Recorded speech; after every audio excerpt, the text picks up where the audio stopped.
Welcome to Reboot with Dr. Arasi Maran. I'm your host, Dr. Arasi Maran.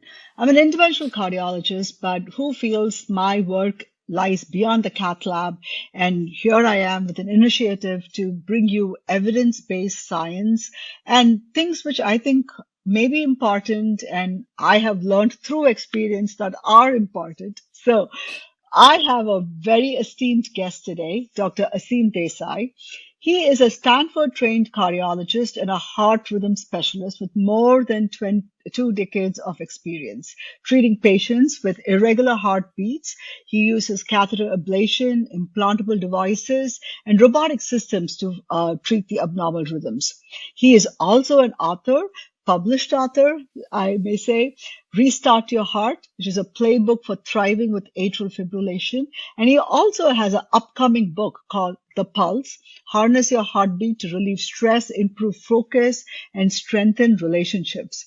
Dr. Desai's work bridges medicine and meaning, exploring how the heart, brain, and gut communicate with each other via the autonomic nervous system, and how this connection shapes our ability to manage stress, sustain focus, and build healthy relationships. His writing and upcoming books are there for anyone who looks uh, fine on the outside, but feels out of sync on the inside. It can be professionals, caregivers, patients, clinicians alike. He basically offers a framework to help restore rhythm in both heart and in life. Without any further delay, Dr. Desai, thank you so much for joining me. And I know we both have crazy schedules. I call myself the glorified plumber of the heart, and you're the glorified electrician of the heart. And here we are syncing our schedules to make this happen. And thank you so much for being here. Thank you so much too, Arasi. Yeah, when you're doing some house construction, it's hard to get the electrician and the plumber at the same time. So here we True, go. true, true. There we go, trying to all build it back together. So, Dr. Desai, let's start with something personal to you. How did you make this career path to becoming a heart rhythm specialist or an electrophysiologist, so to speak? Yeah, that's a great question, Arasi. And I think all of us as physicians have our unique stories, what led us. Usually there's a personal component and then there's an intellectual component. So for me, I was 3 years old and I woke up in the neighbor's house. It was like in the middle of the night and I didn't know where I was. And then I learned from the next door neighbor that they had actually carried me in the middle of the night from my family's home to the neighbor's house and learned that my dad had a heart attack. So my mom was actually with him at the hospital. And so none of that really made a whole lot of sense to me. I mean, my memories are sort of scant of it, but I definitely remember like the lights coming on and the shape of someone in the doorway, that type of thing. And so I grew up, my dad was an oncologist, and I grew up seeing a physician become a patient. And I saw how that heart disease really robbed him of enjoying life. He became very anxious. He was worried he was going to have another heart attack and leave his family unattended to. And so as I went through school, I definitely had an interest in biology and physiology. And then I was really struggling with deciding what to do in medicine once I graduated med school. So initially it was down the route of oncology to be like my dad, follow in his footsteps. And essentially when I hit residency, I decided to do internal medicine because it gave a lot of options. And when I hit residency, it made it very, very clear when I did the CCU rotation that I love this stuff. Like people come in, acute MI, you're ballooning open the artery right away, you're resuscitating people from cardiac arrest. I love inotropes and vasopressors and all that kind of stuff. And you can tell I'm an intellectual nerd when it comes to cardiology. And so I found that part interesting. And then, one day I was like just sitting around a medical intern and one of the electrophysiology attendings walked by me because you read EKGs right next to the EP lab office. And he was like, "Hey, do you want to write a paper with me?" And I wrote a paper on IV amiodarone that was in the Annals of Internal Medicine back in '97. And that was like my interest, really started there. But what's interesting is, when I was in med school, my dad died of a cardiac arrest. It was halfway through med school. Oh, thank you. And so I had to leave everything, go to India. We cremated him. Like literally within a week, I was back at medical school, and I compartmentalized the whole thing. And so only now in the last couple of years actually have I've been diagnosed with complex PTSD. I mean, one of the things I didn't realize was that as I do cases, and I don't know about you, but there's a very high stress level in what we do. And it seemed to be almost out of proportion for me sometimes, like the anxiety was almost sometimes just a lot. I was fine in the lab, I did a great job, took care of people, but at home, I was just, really, really struggling. And so I learned that I was like basically reliving what happened to him because I had no control over his sudden death. And here I was in control of someone else's life and probably worried on some level that that person was not going to make it. And so I think it just illustrates, us as care providers that we each have these stories that really influence the kind of doctors we are, kind of people we are. So electrophysiology is just fascinating. I mean, we're kind of the nerds of cardiology. We sit in the middle, we sit in the dark and we study these electrical tracings but there's so much technology now available in EP, and I'm in particular interested in atrial fibrillation. That's kind of my niche. Okay. It's so interesting. I did all my research during residency and even in during cardiology in electrophysiology. So my mentor was Dr. Michael Gold, and he is big into intracardiac defibrillators. And I was like looking at the QRS duration and the response to cardiac resynchronization therapy. And when I was a medicine resident, one of our research projects got accepted to Heart Rhythm Society. And here I am as a second year medical student going to HRS. I have never been this overwhelmed by the size of that conference and the magnitude of the conference and the people I was presenting to. But somehow I just had to be in the cath lab 1 month and I just fell in love with interventional cardiology. So, but nevertheless, that's how my path also came into it. And you're absolutely right.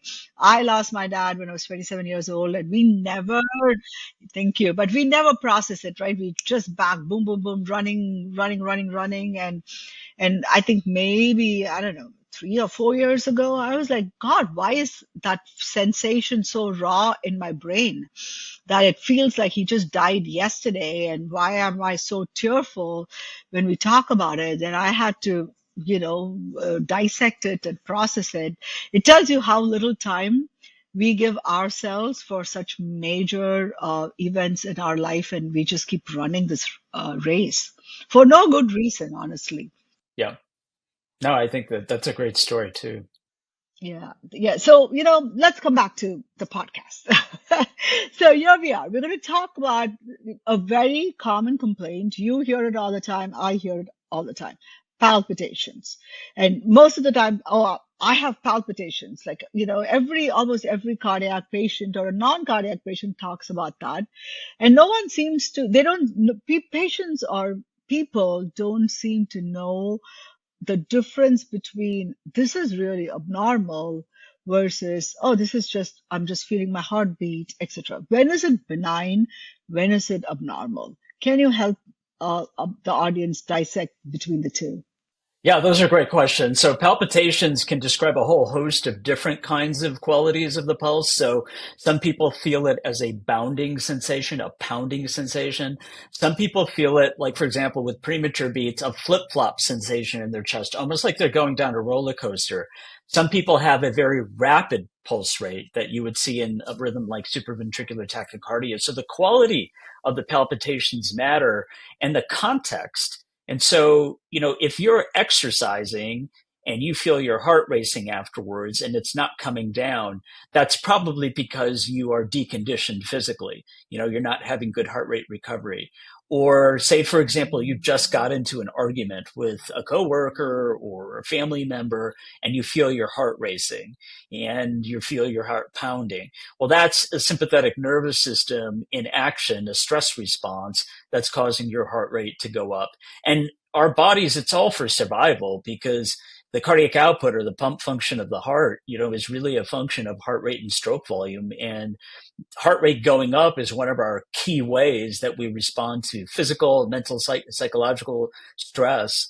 So with palpitations, it's really about the quality. Is it irregular? Is it regular? Is it fast? That type of thing. Is it bounding? And so the context matters. So if you're just sitting around and you're calm, and then your heart rate shoots up to 180 like a light switch. We use that term a lot, like a light switch. That typically represents a cardiac arrhythmia or an abnormal rhythm, what we call a reentrant arrhythmia. It's almost like a little short circuit. And so this is an interesting thing, Arasi. A lot of young people are misdiagnosed with panic attacks when in reality they have a cardiac arrhythmia because by the time they get to the emergency room, they've already converted back to a normal rhythm. So it is like taking your car to the mechanic, the electrical system. And I often tell patients, with interventional cardiology, you see that blockage. It's not like a dynamic thing, on a stress test or on an angiogram. It's present. Whereas with the electrical system, it can come and go. So it's all about correlating symptoms to the rhythm. And that's where devices like Apple Watch, for example, where you can even do your own EKG, really do help tease things out. We have people wear rhythm monitors, and one of the most important things about wearing rhythm monitors is for the patient to press the button so we can see with someone's symptoms, what does it correlate with in the rhythm? Because you want to establish causation rather than association, cause effect.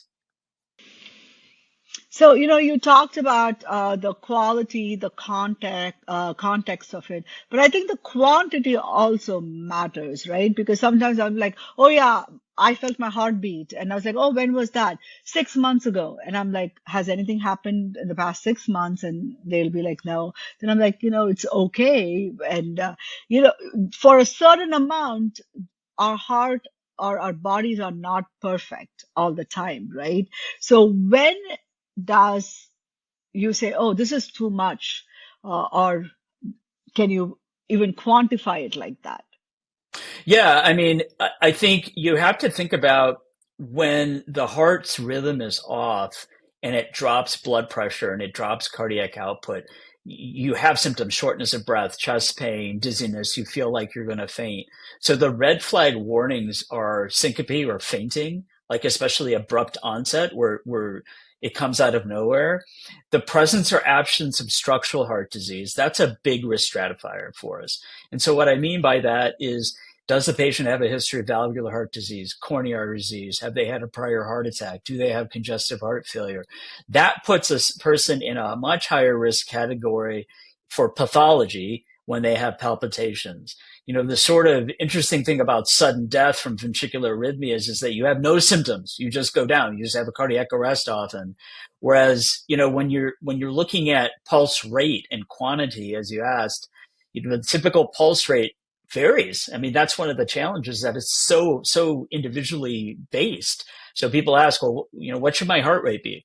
Well, it depends on your cardiac conditioning. It depends on your hydration. It depends on how much caffeine you're consuming. It depends on your sleep patterns. All of these things influence the sympathetic and parasympathetic nervous systems, which really are what regulate your heart rate and rhythm. And so with regards to, you mentioned something really important, which is that patient who mentioned symptoms 6 months ago, but it hasn't reproduced itself. And that's a key thing we look for: patterns, reproducibility. It's sort of science 101. You don't want to go just based on a one-off set of episodes.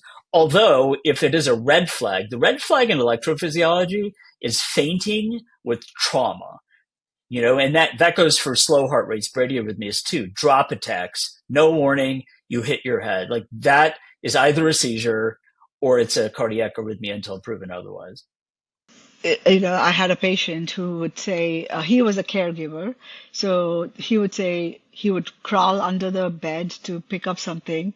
And then he suddenly wakes up and he's like, what am I doing here? So basically, when he was bending down and doing something, he passed out and he woke up, thankfully, automatically, but couldn't remember what happened. And he's like, it's happened so many times, and here's the cut to prove it, and here's the abrasion to prove it. And I was like, we are going to the hospital right now. We are not going to do a test to figure out. We are going to go to the hospital to figure out and he drove himself to the clinic. And so this drop attack could happen behind the wheels. And not only could he harm himself, he could totally destroy another family by causing a road traffic accident. So yes, context and the red flags absolutely, absolutely matter. One of your key areas of expertise is the heart-brain gut connection. Can you talk a little bit about that? Yeah, and I will say I learned more from my patients in developing that interest more than anything else. And what I mean by that is if I have a patient with atrial fibrillation, well, we know AFib is triggered not only by the sympathetic nervous system, but by the parasympathetic. Everyone says the vagus nerve is great. The vagus nerve helps with heart rate variability, the vagus nerve, et cetera, et cetera. It's great. It's a great nerve. I'm not knocking it. It helps to terminate arrhythmias. But we now know that athletes, especially high endurance athletes who have high vagal tone and low heart rate, are actually at higher risk for atrial fibrillation. It's now considered an independent predictor. And the reason for that is the slower your heart rate, the easier it is for premature beats to trigger atrial fibrillation, almost like matches causing a fire. The fire is AFib. And so one of the things I noticed with my AFib patients, first off, and arrhythmia patients in general, is they would have the episode at home, they'd get to the emergency room, and they'd convert to sinus rhythm, or we're getting ready to shock them to do a cardioversion, and they convert to sinus. And although this isn't necessarily proven, I've definitely seen this reproducible, and also talking to my colleagues, I think there is something about the safety of being at a hospital that helps to lower adrenaline levels rather than raise it. If you're suffering, right, that actually helps facilitate the conversion to sinus rhythm. It's again something not scientifically proven, but it does tap into that autonomic nervous system and the brain heart connection. We know that broken heart syndrome or Takotsubo cardiomyopathy is a phenomenon where there's acute emotional stress that physically changes the shape of the heart into sort of a spherical structure. Yes, exactly. Yeah, the pot that they used to catch octopi in, right, in Japan. And so we know that essentially anything that boosts your adrenaline level will trigger issues in the heart. And the heart is an emotional and sensation organ. It has 40,000 neurons in it that send information to the brain. There's studies that show that when people witness a violent scene, changes in their heart rate actually and blood pressure precede their central nervous system actually processing it, their cognitive processing of the event. And so that's a really fascinating issue. So you have this bidirectional relationship between the heart and the brain. We know that people who have anxiety, people who have depression, there's associated drops in heart rate variability with that. There's associated increase in cardiovascular mortality. We know that with our bypass patients, right? And so the gut's an interesting one because the gut, there's all this interest now in gut-brain connection. And one of the things, and the gut has 500 million neurons, and it creates most of the immune response that we have. We know that the foods we eat and the byproducts of bad bacteria in our gut directly influence the amygdala, your emotional center of your brain. And so we see this kind of triad. I call them the three brains, where when we talk about feeling something in our gut, a tightness in our gut, a gut sensation, you physically feel it there. And the same thing with the heart and the same thing with the brain. And so, the vagus nerve is what interconnects a lot of these. With AFib, for example, you have the esophagus that sits right behind the left atrium where AFib comes from. We have people who have esophageal issues trigger their AFib and vice versa, because of the proximity of the organs and the dual innervation of the vagus nerve. And we have people who eat a large meal and they get bloated and it triggers their AFib. So you see this sort of bidirectional communication, which is really important because I had one gentleman, for example, that was having a bunch of premature ventricular beats, and no matter what medication we did or what have you, we couldn't get him to calm down. He figured on his own it was a gluten allergy. It was a gluten sensitivity. And when he cut it out of his diet, his PVCs got better. Reminds me of the heart-brain, heart-gut connection, which I see when patients have blockages in the blood vessels of the heart. Most of the time, the right coronary artery, somehow, for whatever reason, it's the same vagus nerve. Patients will be burping a lot, after they have a big meal and the blood kind of rushes to the gut. And if they have a blockage, that triggers like angina kind of a thing, and they'll start burping and burning sensation like heartburn. And the only time they actually realize it is when I'm blowing up a balloon in their blood vessel. They'll be like, "Oh, I'm getting the heartburn." And I'm like, "That's not your heartburn. That's actually your angina." And it's very fascinating that we are all so connected, and the heart knows what the gut is doing, and the gut knows what the heart is doing. We can't escape each other, unfortunately. Absolutely. Yeah. You know, coming on to what I call in my mind is a crisis, which is the onslaught of energy drinks, which is available right now. As an electrophysiologist, what are your thoughts about these high caffeine, high sugar energy drinks, which are so openly available to our children and to the rest of the world, pretty much? Yeah, it's really problematic. I mean, these are essentially, intravenous adrenaline in oral form. And so we know that chronic elevated adrenaline stresses the emotional system, the mental system, and the physical system. And so with a lot of cardiac arrhythmias, it's often nature and nurture. So if you have a genetic history of cardiac arrhythmias, for example, or you have any kind of heart disease, and then you're consuming a lot of these energy drinks, it's essentially putting a stress on the electrical system of your heart. What's interesting about, caffeine, for example, is it used to be thought that caffeine was a big trigger for AFib. Now it's known that 1 cup a day of caffeine is okay. But when you exceed 400 milligrams a day, that's really where you're talking about an impact on your physical health. So small amounts of caffeine can improve focus. Small amounts of caffeine, in many cases, I mean, it can even help with regards to risk of dementia. So there is something about caffeine that is not all bad, but you combine that with preservatives and all the other things that are in these energy drinks, and that's one of the challenges too is like you have athletes that have sudden death, right, from hypertrophic cardiomyopathy, long QT syndrome, and so they may not necessarily know they have that, and then they're consuming all these energy drinks, and it can be a big problem.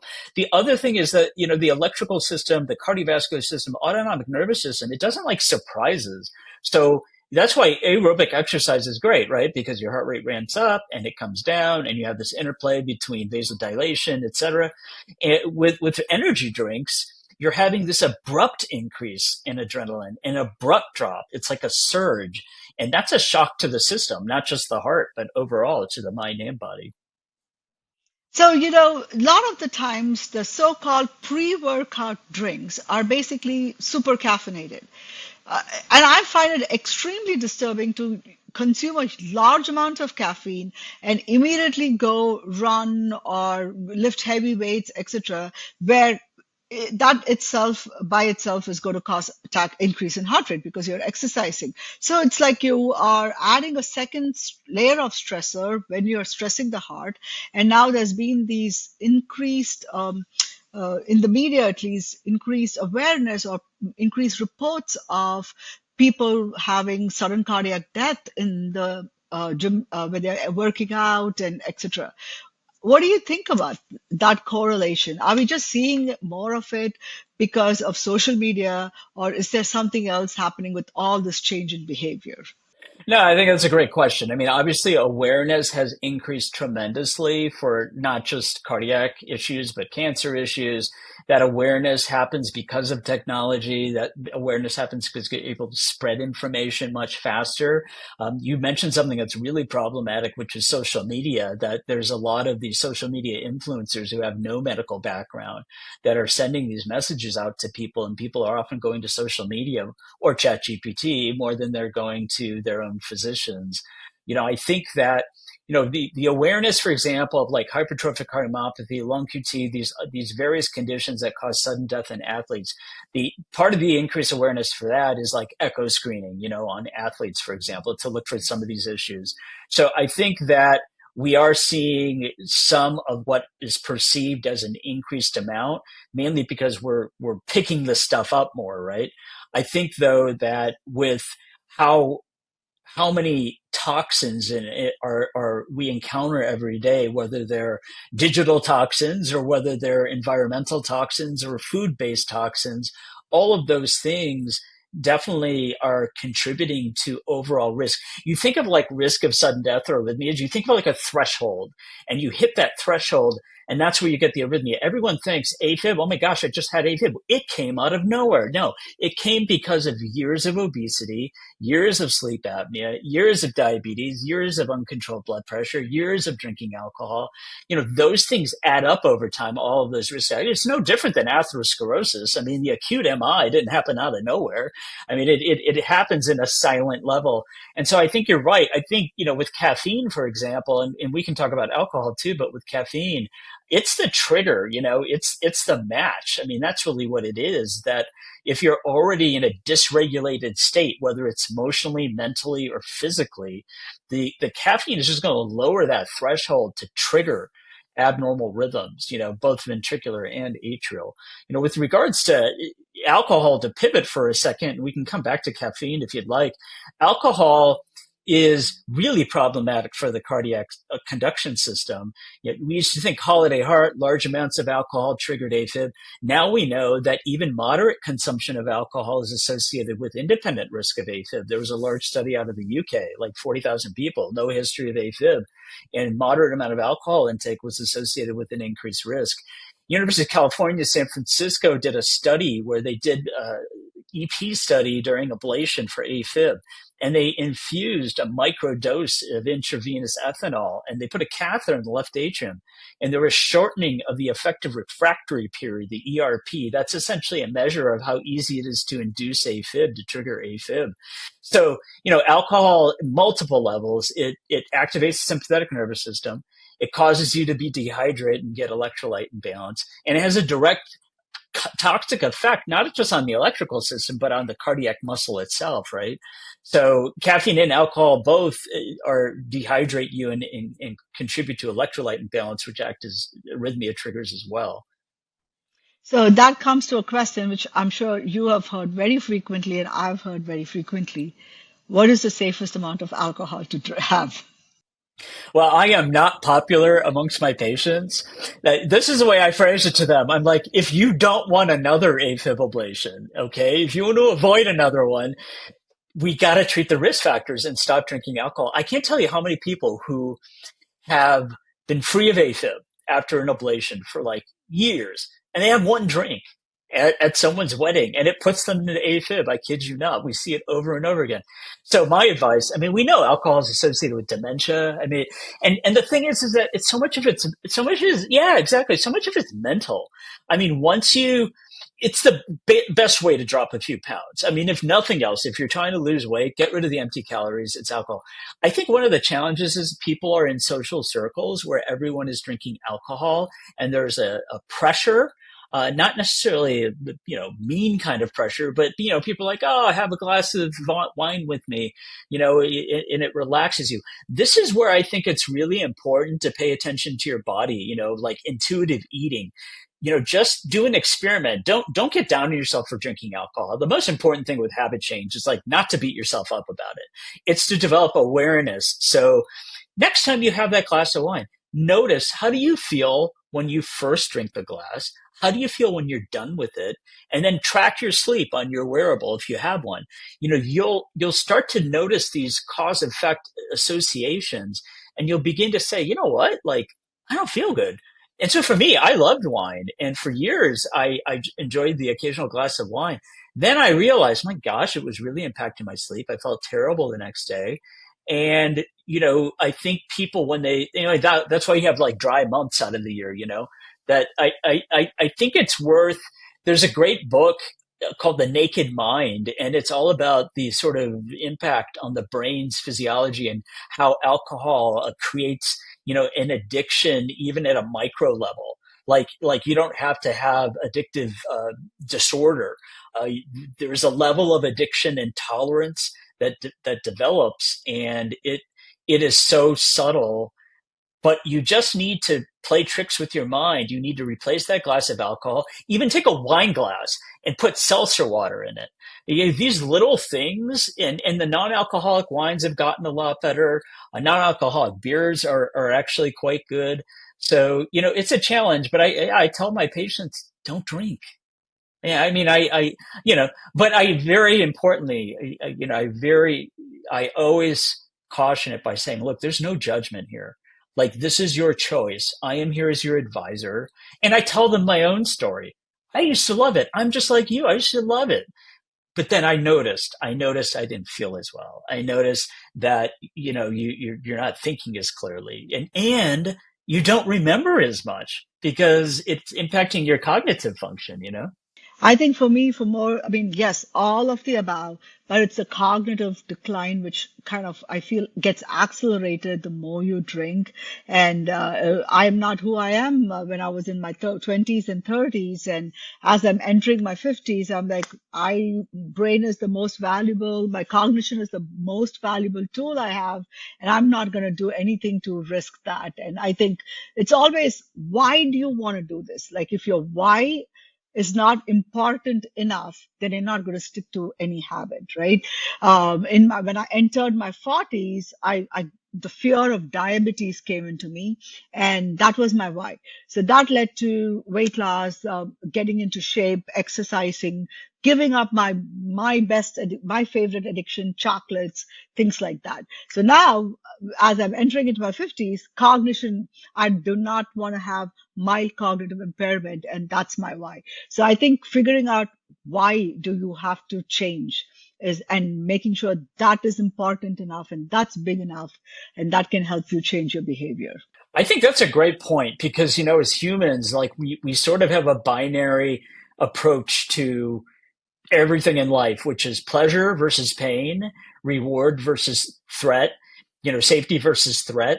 And so I think if you figure out that your why, and that why can either be a positive or a negative, like I don't want to get this, or I want to get that, I want to have more vitality, I want to live longer and healthier. You know, we talk about health span rather than lifespan now. So you can have those positive things, or it could be the negative things that you want to avoid. And you know, you ask most people, they would rather die than have a stroke or have dementia because our brains are really how we identify ourselves and how other people identify us. And so I think you're right. I mean, for me, it's actually very similar reasons. I didn't want it to impact my cognition, you know, especially in what we do. I mean, we need to be very, very sharp. Absolutely. I mean, and I think we are in a state, or we are in an era where we could potentially increase our health spans if we change our behavior. And that's what Yeah. I think all of us are trying to do with your work, and what I'm trying to do with this podcast is, let's be healthy, and instead of, when I see 40-year-olds who are sick and having heart failure, and stage renal disease and rhythm disorders, I'm like, and they all want to live long. And I'm like, oh, your quality of life is going to not be the same. You may have a decent quantity because modern medicine can Yeah. increase the quantity, but the quality is going to be so absolutely miserable. And it's a very difficult conversation to have with young patients.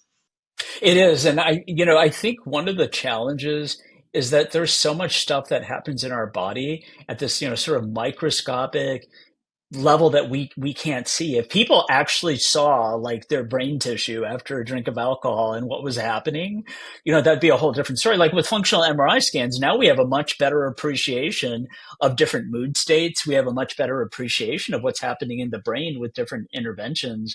You know, but you talk about any habit change and things like alcohol, like sugar, you know, you also think about access. So, you know, if you want to reduce your intake of these things, like get rid of all the alcohol in your house, you know, or at least start small, you know, but limiting your access to it, that's a simple thing to do, and you got to pick just one small thing at a time. But you know, micro changes is really important with habit formation. But I would say that the access piece, and then your circle, your social circle. That's one of the really problematic aspects of things is that, you know, and it doesn't mean you have to get a whole new set of friends, but it means, you know, maybe you're the person who proposes to people, hey, you know what, let's not go to the bar tonight.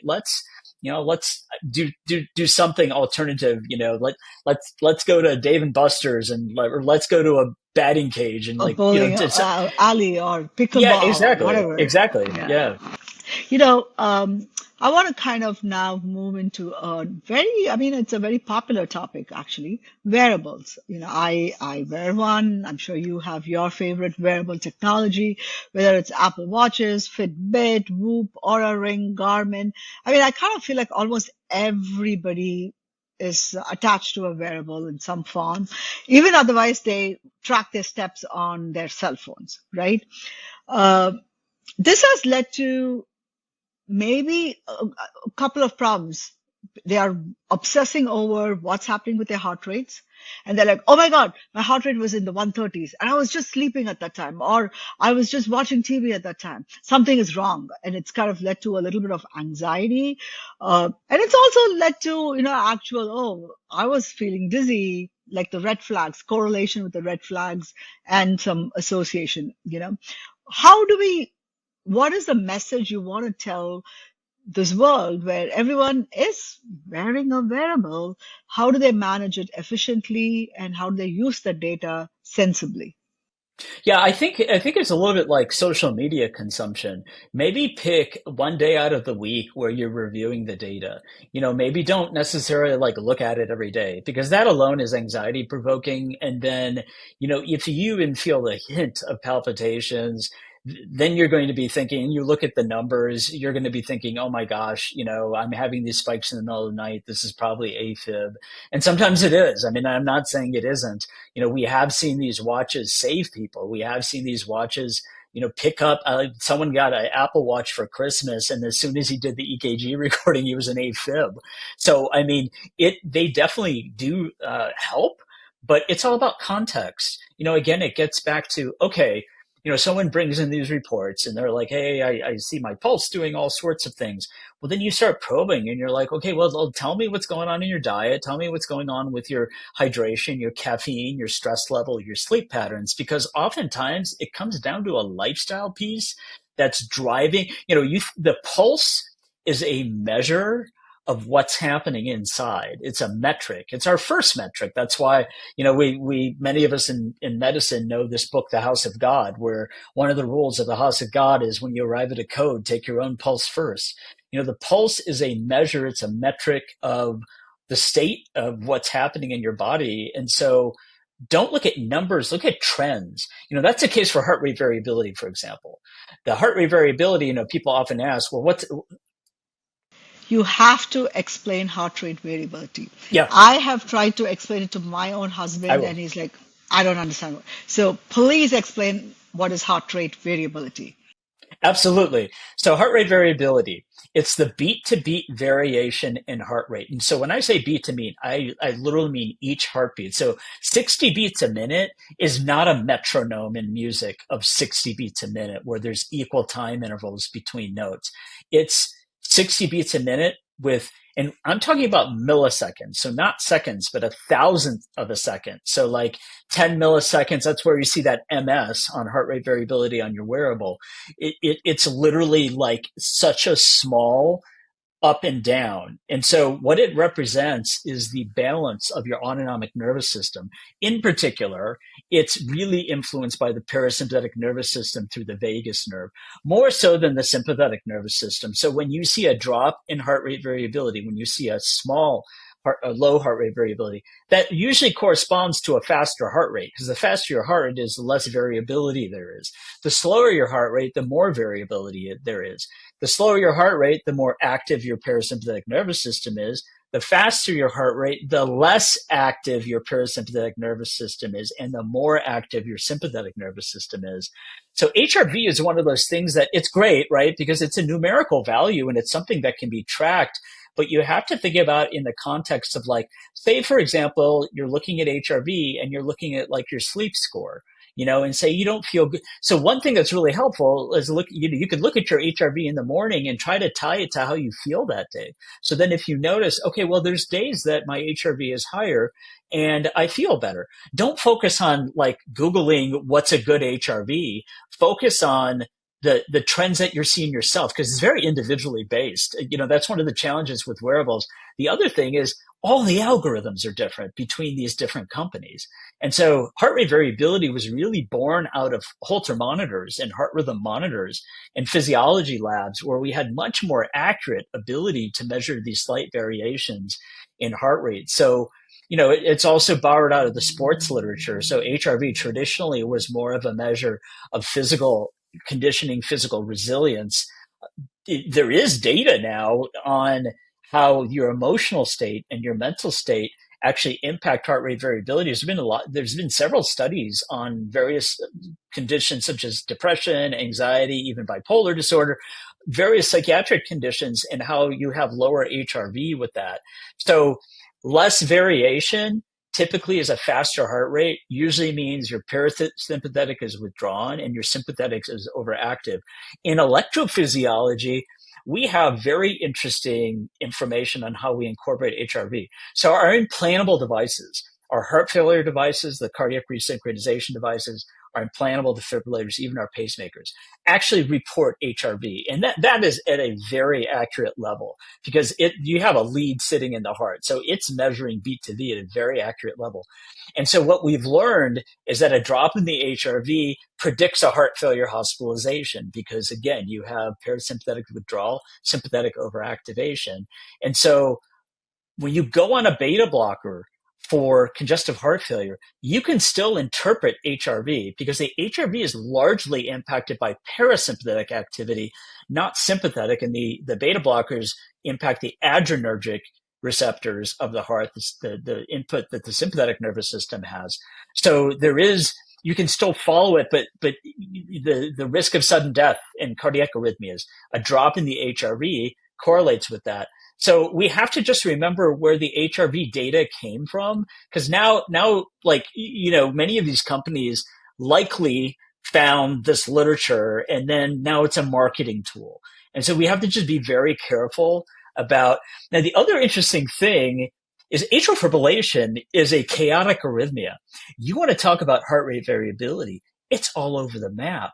So I have a patient who noticed his HRV went up right before he had an AFib episode, because when he went into atrial fibrillation, the amount of variation between heartbeats increased significantly. So that's something to keep in mind, is that high HRV is not always necessarily, but it also illustrates you got to connect the metric with the symptom, with the context. So he knew he was you know what I'm saying? Because that's really where I think, the wearables, the wearables are not a judgment, they're data, and you have to incorporate it and you have to look at patterns. But I have had people who get so obsessed and it causes anxiety. I have people just put it in your drawer. Like, don't, because in the end, you're going to know if something bad's happening. If you're really in tune with your body, like, even if you're in denial, deep down something bad is happening. And so your intuition, and again, this gets back to interoception, which is your sensation, your ability to sense body signals like issues in your gut or your heart. Your neuroception, which is sensing your sort of safety and threat response. These components of our nervous system, they're in many ways much more relevant indicators. And that's where the wearables can potentially help, because if you're feeling off in any which way, and that's what my upcoming book is really about, is, using your pulse and using interoception and correlating it with some of this data to help identify, are you heading towards burnout? Are you heading towards conflict in your relationships? Are you more distracted because of being digitally toxic, and it's impacting your focus? So that's really, I see the wearable. What I think of is, I think of the SOAP note that we use in medicine. And that's kind of where this acronym from my book, Pulse, PULSE, comes from. Is subjective is the symptoms that we hear from a patient, the story. Objective is their vital signs, their physical exam, the laboratory data, the diagnostic testing. Assessment is us putting the subjective and objective together, and what are the different possibilities. It's a differential diagnosis. And then you come up with a treatment plan. But after the plan, you also do a reassessment and you look for patterns, putting the person on a GLP agent, what impact did it have on their weight? So with this acronym, I like to think of, again, take your own pulse first. So if someone is stressed, taking a deep breath is one of the best ways to manage it. But if you just count your pulse for 60 seconds, that's going to get you out of your head because you're focused on a number now. You're getting out of your head. But, the P is perceive, like perceive is something off in your thoughts, in your mood, in your physical sensations. You was trying to uncover what was the first thing that was off, because if it was a physical symptom that then triggered anxiety, versus if it's anxiety triggering a physical symptom. That is very helpful. And then L is like really looking deeper. Is there something in your lifestyle? Are you consuming too much caffeine or energy drinks? Are you reliving old trauma? Like you said, with your dad, and I said with my dad, are we reliving old trauma? That's a big one. Trauma is like very, very, very common. And then, S is really synchronizing these three brains you have, your mind, your heart, and your gut, and figuring out lifestyle ways, breath work, meditation, mindfulness, getting out into nature, forest bathing, all of these things to help resynchronize. And E is really evaluating over time, tracking these patterns. Fantastic. That's awesome. So, I want to we're coming close to time. So before we wrap up, what is the one thing you wish every person listening today would understand about their heart? Something that could change how they live, breathe, or handle stress. What would that one advice you would give them? Your heart has an intelligence, and get in tune with listening to it. And that starts with learning to take your pulse in your wrist or your carotid artery and getting very comfortable with understanding the nuances between quality and quantity. What does it feel like versus what the number is, and correlating it to what you're doing. So take your own pulse first. If your kid's having a meltdown like mine does uncommonly, take your pulse. These things will give you a moment of pause. And just remember that your body's intuition, your body really knows a lot more oftentimes than our mind does. Our mind and our perception in our head tends to be actually quite inaccurate, whereas our body is a much better sensory organ to assess true reality. Fantastic. That's very helpful in so many different levels. Where can people learn more about your work, and when can we expect Pulse to be available? Well, the work that I do, I have a Substack called Pulse, strategies to help live in rhythm, science, story, and strategies to help live in rhythm, where I do patient vignettes. And I also like to bring in ancient wisdom, Stoic philosophy, things like that, Vedanta philosophy. And so I have the Substack. I'm on social media at all the major channels. My website, draseemdesai.com, draseemdesai.com. I have a whole host of resources for people, publications. I'm on Psychology Today. I'm one of the writers for Psychology Today. So I have a column called Mindful Beat. And then the Pulse book, we're looking at probably in the next 8 to 12 months.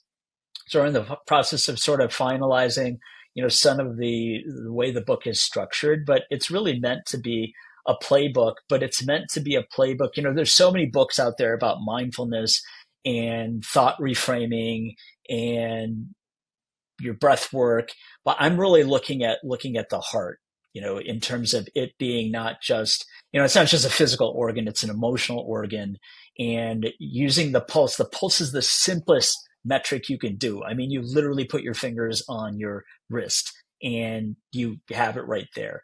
And so I would encourage people to DM me through social media. And I just, I really just want to send people with the message of, this is a marathon. It's not a sprint. And just pick one small thing you want to change in your life, whether that's going to bed an hour earlier. That one thing, focusing on sleep. I would say sleep is probably the biggest thing people should focus on. Would be the one parting message. Fantastic. With October 1st come and gone, I told my social media audience to kind of think of a 90-day reset so that the version of you on January 2nd can look back and be like, oh, I've actually doing much better this January 1st compared to 2025 January 1st because I took the steps 90 days ago to be a better version. So it's a marathon, and one single step always comes a long way. I think that's a great point because, I think that's a good, important message to lead people with is learn a way to track how you're improving over time. Whether that's in a phone or whether that's just writing in a journal, because a lot of times our subjective view is that, oh, I'm not getting any better. I'm not getting anywhere with exercise. Well, guess what? You did 2,000 more steps this week than you did last week. So I think that that's a good point you're making. Yeah, absolutely. So, Dr. Desai, thank you so much for being here today. This conversation has been, eye-opening in so many different ways, understanding what really is happening when we feel, from unsettling palpitations to understanding how our habits are is changing our energy and the way we think. So thank you so much for everyone listening. I'll put links to Dr. Desai's book, Restart Your Heart, and his Substack information. And if today's conversation resonated with you, or you know of someone who's struggling with life, struggling with palpitations, relying heavily on energy drinks, overwhelmed by health data, please do share this episode and they might benefit from hearing it. And thank you all for listening. And Dr. Desai, thank you so much for all the work you do. Until next time, take care of your hearts, literally and figuratively. Goodbye.